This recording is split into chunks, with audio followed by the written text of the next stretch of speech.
Buddha berbicara, sutra kasih yang mendalam dari orang tua sulit untuk membalasnya.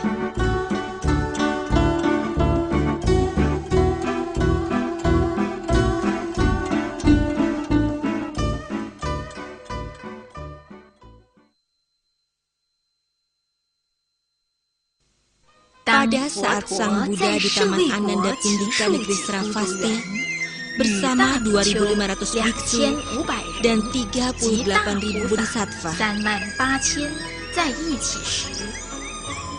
Pada suatu hari Sang Buddha beserta murid-muridnya berjalan ke selatan. Tiba-tiba melihat ada tulang belulang di pinggir jalan. Sang Buddha yang amat dihormati orang segera membungkuk diri dengan tubuh 5 titik menyentuh tanah bernama Skara pada tulang belulang tersebut. Tindakan Sang Buddha membuat murid-muridnya menjadi bingung. Mengapa Sang Buddha mau melakukan hal tersebut? Biksu Ananda beranjali dan bertanya pada Sang Buddha. Maha Guru, Anda adalah guru besar negeri Loka. Pemimpin dari segala makhluk menjadi panutan bagi setiap manusia. Kami semua senantiasa mencintai. Harap Sang Buddha memberitahukan kami dikarenakan jodoh dan apa sehingga kami mati pada tulang belulang. Sang Buddha berkata dengan suara penuh belas asih. Ananda, pertanyaanmu sangat bagus. Meski kalian semua adalah murid-muridku, telah lepas dari kehidupan duniawi cukup lama. Tetapi ada beberapa hal kalian masih belum memahaminya. Tulang belulang ini mungkin adalah tulang leluhur kita, ataupun orang tua kita yang telah berkali-kali reinkarnasi. Ananda, sebagai anak, mana mungkin tidak menghormati orang tuanya. Karena inilah sehingga aku memberi hormat sepantasnya. Sang Buddha lalu meneruskannya. Ananda, sekarang tolong pisahkan tulang-tulang ini menjadi 2 tumpukan. Bila tulang ini milik laki-laki, warnanya lebih putih dan masanya lebih berat. Bila tulang itu milik perempuan, warnanya lebih hitam, masanya pun lebih ringan. Biksu Ananda pun bertanya lagi. Maha Guru, saya jadi tidak mengerti. Lelaki dan perempuan semasa hidup pakaiannya berbeda. Lelaki mengenakan topi dan baju terusan, dilengkapi dengan tali pinggang dan sepatu panjang pakaian rapi. Sekali lihat sudah tahu adalah seorang lelaki. Perempuan semasa hidup suka berdandan, pakai wewangian pada tubuh. Dari dandanan seperti ini, terlihat adalah seorang perempuan. Tetapi lelaki maupun perempuan setelah meninggal hanya tersisa tulang. Tidak ada bedanya. Bagaimana cara membedakannya? Sang Buddha dengan tekanan suara lebih berat memberitahu Ananda. Bila lelaki semasa hidup sering keluar masuk wihara,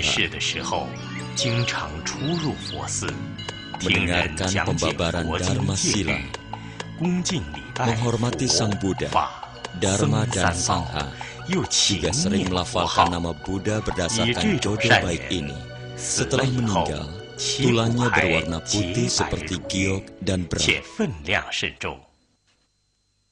Bila perempuan semasa hidupnya hanya memikirkan cinta, tidak mendengarkan pembabaran Dharma, dan bernamaksara, dan hanya melahirkan anak-anak sebagai kewajibannya, menyusui anak dengan air susu ibu. Susu ibu berasal dari darah di tubuh. Mengasuh seorang anak harus mengorbankan susu ibu lebih dari 800 liter. Bagaimana mungkin tubuh ibu tidak menjadi kurus dan lemah? Sehingga setelah perempuan meninggal, warna tulangnya menjadi kehitaman, masanya pun jauh lebih ringan. Ananda setelah mendengarkannya, hatinya sakit seolah diiris pisau. Tanpa terasa menetes air mata, dengan sedih berkata, Maha Guru, Budi baik seorang ibu, bagaimana baru bisa dibalas? Sang Buddha berkata kepada Ananda, Kalian dengarkanlah dengan baik. Seorang ibu yang mengandung harus melalui 10 bulan, yang bisa dikatakan sangat menderita. Pada awal bulan pertama, nyawa kecil ibarat embun di atas rumput, belum aman, sangat lemah. Hal yang melekat di pagi hari mungkin menghilang pada sore hari. Pada bulan kedua, seperti minyak yang membeku. Pada bulan ketiga, bentuknya seperti gumpalan darah yang beku. Pada bulan keempat, bayi barulah berbentuk seperti manusia. Saat ibu hamil di bulan kelima, organ yang penting pada bayi terbentuk. Kepala, kedua tangan, dan kaki mulai terbentuk. Pada bulan ke-6, bayi di kandungan ke-6 inderanya telah lengkap. Ke-6 inderanya berupa mata, telinga, hidung, mulut, lidah, pikiran. 7 bulan telah tumbuh 360 buah tulang dan 84.000 pori-pori.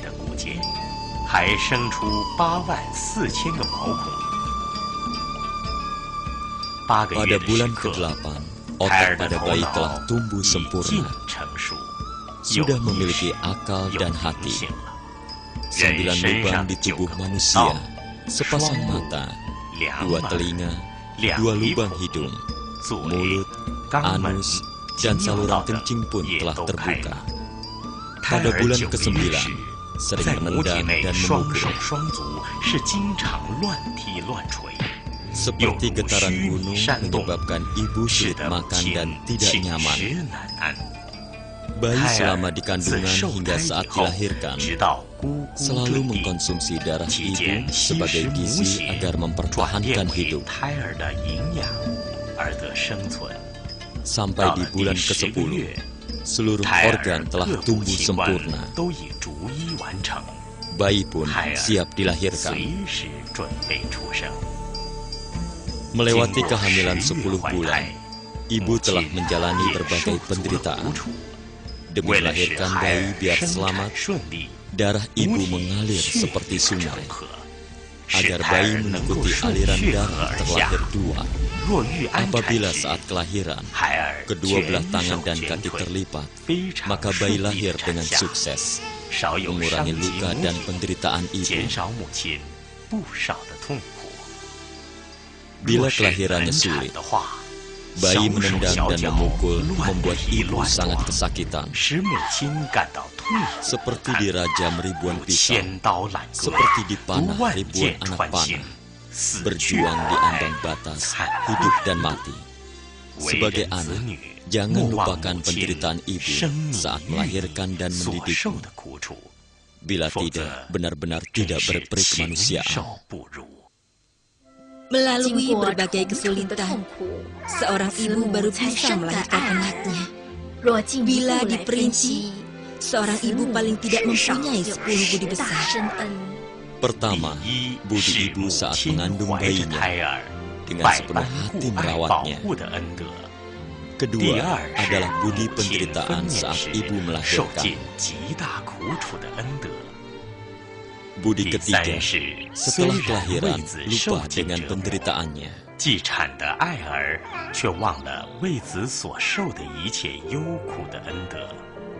Keempat, selalu memenuhi kebutuhan gizi anak dengan memberikan makanan terbaik. Kelima, demi anak bisa tidur nyenyak, merelakan diri sendiri basah dan kedinginan. Keenam, menyusui anaknya sendiri hingga anak ibu jadi kurus.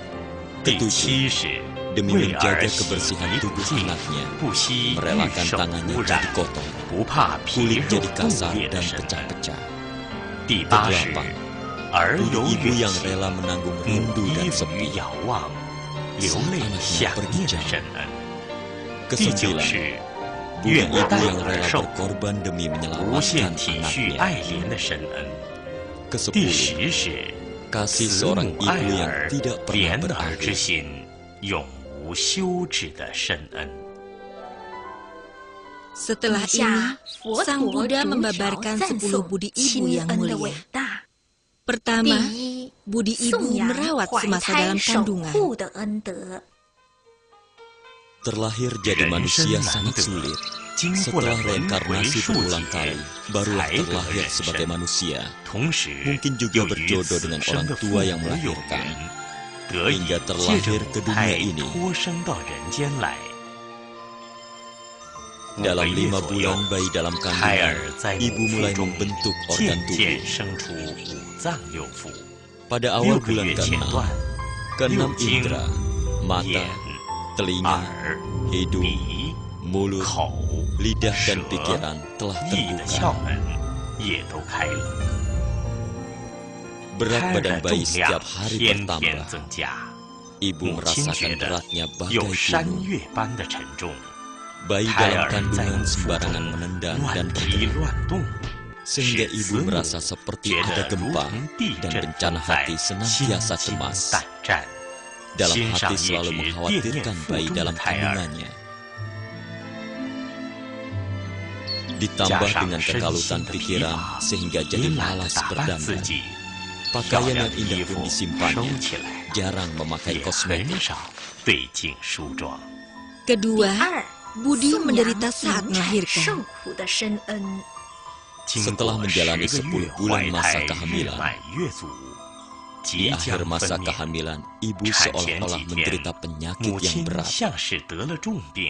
Tangan dan kaki tidak bertenaga, setiap hari seolah-olah tidak sadar, terutama di dalam hati, penuh dengan rasa cemas, sulit untuk dilukiskan. Demi memikirkan keselamatan anak, air mata pun membasahi baju dengan kekhawatiran memberitahukan ke kerabatnya.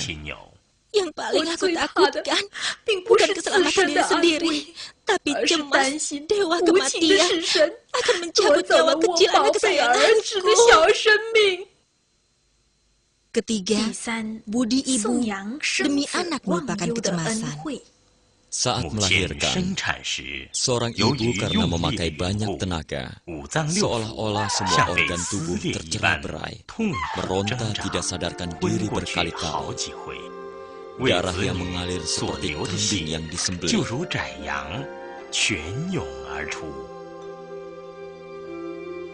Ibu yang telah lolos dari maut dan masih bertahan hidup ini, begitu sadar.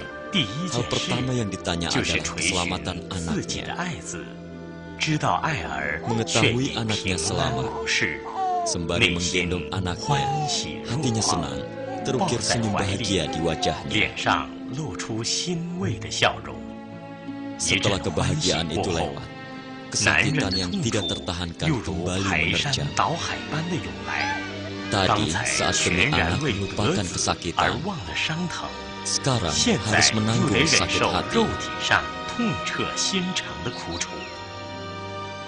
Keempat, budi ibu menelan derita memberi sukacita. Budi orang tua pada anak lebih dalam dari lautan, walau merawat dan menjaga anak siang dan malam, tapi tidak pernah mengeluh sedikit pun. Kasih sayang orang tua pada anak sangat mendalam, sulit untuk dilukiskan. Asalkan anak bisa mendapatkan kenyamanan, merasakan kelaparan dan kedinginan, juga rela. Asalkan anak bisa gembira, orang tua pun merasa terhibur. Kelima, budi ibu memberi kenyamanan, menanggung derita. Kasih ibu pada anaknya amat perhatian. Malam hari anak pipis, sehingga membasahi kasur. Segera memindahkan anak ke tempat yang kering. Tapi dia sendiri tidur di tempat yang basah dan dingin, tidak mengeluh sedikit pun. Asalkan anak bisa tidur nyenyak, diri sendiri merasa kedinginan tidak jadi masalah. Air susu ibu merupakan berkah bagi anak, memberi anak kehangatan dan kesehatan. Kedua lengan ibu melindungi anak dari angin dan dingin. Orang tua demi menjaga anaknya, makan tidak enak, tidur pun tidak nyenyak, selalu mengusahakan agar anaknya gembira. Asalkan anaknya bisa tidur nyenyak dan cepat tumbuh dewasa, ibu sudah merasa puas dan tidak ada permintaan lain lagi. Keenam, budi ibu merawat dan mendidik. Budi ibu seluas daratan, menghidupi puluhan ribu makhluk. Budi ayah seperti langit yang senantiasa menghangatkan seluruh makhluk. Kasih sayang ayah dan ibu pada anak semua sama. Budi ayah dan ibu adalah sama. Asalkan kamu adalah anak ayah dan ibu, biarpun buruk rupa, mereka tidak akan pernah mencela, juga tidak akan dimusuhi. Biarpun kaki tanganmu cacat, mereka tidak akan membenci. Sebaliknya, malah akan lebih sayang dan menjagamu. Karena kamu adalah anak kesayangan orang tua. Kasih sayang orang tua sangat mengharukan. Budi orang tua sungguh mulia. Ketujuh, budi ibu membersihkan kotoran. Ibu yang awalnya sangat cantik, wajah yang terawat dan cerah, pikiran pun segar dan bersemangat. Alisnya pun melengkung indah, wajah yang merona merah, bagai musim semi yang indah. Tetapi setelah beberapa saat kelelahan demi merawat anak, wajah yang terawat pun menjadi berkeriput. Sepasang tangan yang halus karena seringkali membersihkan kotoran anak menjadi kasar dan penuh luka. Hati ibu yang patut dikasihi dan dihormati, demi anak mengorbankan masa mudanya yang berharga, hingga raut wajah terlihat kusam dan tua. Kedelapan, budi ibu menanggung rindu kala anak pergi jauh. Kematian orang tercinta adalah penderitaan yang sulit ditanggung. Sakitnya bagaikan hati yang patah. Seperti saat anak pergi jauh meninggalkan kampung halaman, bisa membuat ibu merasakan hati luka yang sangat perih. Anak yang pergi jauh terpisah meninggalkan kampung halaman. Orang tua sepanjang hari berdoa, memohon perlindungan Buddha. Semoga anak cepat kembali ke sisinya dengan selamat. Ada anak yang pergi sampai tahunan tidak memberi kabar. Orang tua siang malam berharap di rumah. Air mata berderai, bagaikan orang hutan yang kehilangan anak kesayangannya. Bersusah hati dan menderita tanpa henti. Sungguh membuat pilu yang melihat. Kesembilan, budi orang tua sebagai tameng anak. Kasih orang tua sangat mendalam. Sungguh sulit bagi anak untuk membalas meski hanya 1/10.000. Seperti pepatah, tunas rumput kecil susah membalas budi cahaya matahari yang menyinarinya selama 3 musim. Anak saat bekerja menderita dan kelelahan, ibu berdoa sepanjang hari, rela menggantikan anaknya menderita. Kasih ibu sungguh mulia. Saat anak bepergian jauh, hati ibu mengkhawatirkannya. Cemas anak mereka kedinginan atau kepanasan. Takut anak merasa menderita dan kedinginan. Bila mengetahui anaknya meski menderita sedikit saja, ibu tidak akan bisa tidur nyenyak, hati pun cemas. Kesepuluh, budi orang tua mengasihani anak. Kasih orang tua ibarat sinar matahari dan bulan, selamanya menerangi dunia ini. Dalam hati selalu memikirkan anak-anaknya. Budinya sangat mendalam, kasihnya pun tanpa batas. Berjalan atau duduk selalu memikirkannya. Di rumah maupun dalam perjalanan, selalu terpikir dalam hati. Biarpun orang tua berusia 100 tahun, masih saja mengasihi anaknya yang telah berusia 80 tahun. Dikatakan, budi orang tua bisa habis, kecuali kematian memisahkan. Setelah Sang Buddha selesai membabarkan 10 budi orang tua, lalu memberitahu Ananda juga murid lainnya. Saya melihat begitu banyak makhluk, meski ada beberapa sejak lahir cukup bijaksana. Tetapi, ada pula orang yang bodoh hatinya terselubungi, tidak pernah memikirkan betapa besar budi orang tua kepada kita. Terhadap orang tua tidak hormat, tidak berbakti sungguh membuat orang tua sedih. Kalian semua tahu, selama 10 bulan masa kehamilan ibu, perutnya seperti terbebani barang berat. Duduk berdiri pun tidak bisa tenang, tidak enak makan, tidur pun tidak nyenyak, seperti lama kena sakit, uring-uringan. Saat kehamilan memasuki masa melahirkan, masih harus merasakan kesakitan yang luar biasa. Darah mengalir kemana-mana antara hidup dan mati. Setelah melewati berbagai penderitaan, baru melahirkan anak. Ibu masih mengkhawatirkan apakah anaknya selamat. Setelah tahu anaknya lahir dengan selamat, baru merasa tenang hatinya. Setelah anak lahir, tidak pernah meninggalkan gendongan ibu. Menyusui anak, meski tangan dan kaki linu tetap merasa senang. Masih harus membersihkan pakaian kotor anak. Bila anak pipis di ranjang, ibulah yang tidur di tempat anaknya. Merelakan tempat yang kering dan bersih untuk anaknya. Tidak ada kata keluhan. 3 tahun dalam pelukan. Yang diminum oleh anak adalah air susu ibu. Darah ibu membuat ibu menjadi lelah dan kurus. Dari bayi yang hanya bisa menangis, menjadi anak-anak, remaja, dan dewasa, orang tua entah menghabiskan berapa banyak upaya mengajari anak sopan santun dan budi pekerti. Setelah anak tumbuh dewasa, orang tua masih sibuk mempersiapkan pernikahan anaknya, mempersiapkan dana mendukung usaha anaknya, agar anak bisa lebih cepat menikah dan mandiri. Kasih sayang orang tua terhadap anaknya sungguh dilakukan dengan segala daya upaya, tapi tidak pernah di depan anaknya membahas kata balas budi, juga tidak mengharapkan balas jasa anaknya. Saat anaknya sakit, orang tua menjadi lebih khawatir. Seringkali karena khawatirkan anaknya, malah menimbulkan penyakit pada diri sendiri. Menunggu hingga anaknya kembali sehat, penyakit cemas di hati ibu baru bisa berangsur-angsur pulih. Melewati berbagai rintangan dalam mendidik, berharap anak segera tumbuh dewasa. Tetapi ada anak yang begitu dewasa, tidak tahu membalas budi dan merawat orang tuanya.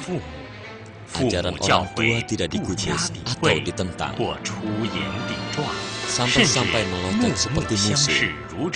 Di pergaulan, keluarga memusuhi saudara yang lebih tua, memukul saudara kandung sendiri, tidak mempedulikan nasihat orang. Sungguh membuat orang merasa sakit hati dan kecewa. Meski berpendidikan, tapi tidak mendengarkan wejangan para tetua, nasihat orang tua dan saudara, selain tidak mendengarkan malah melawannya. Keluar masuk rumah tanpa menyapa orang tua, tutur bahasa dan gerak-geriknya tidak sopan. Segala tindakannya diputuskan sendiri, sama sekali tidak menghargai orang. Biarpun orang tua dan paman kadang menasehatinya, tetapi karena merasa sayang pada yang muda juga masih tidak tahu apa-apa, hingga dibiarkan. Tetapi pada akhirnya, kelakuannya semakin beringas dan kejam. Selain tidak mendengarkan nasihat, bahkan timbul dendam di hati. Akhirnya meninggalkan sanak saudara dan teman baik, malah bergaul dengan orang yang jahat dan merugikan. Lama-kelamaan bersifat suka membalikan fakta, merusak diri sendiri, bodoh sekali. Begitu dibujuk oleh orang jahat, lalu meninggalkan orang tua dan keluarga, meninggalkan kampung halaman,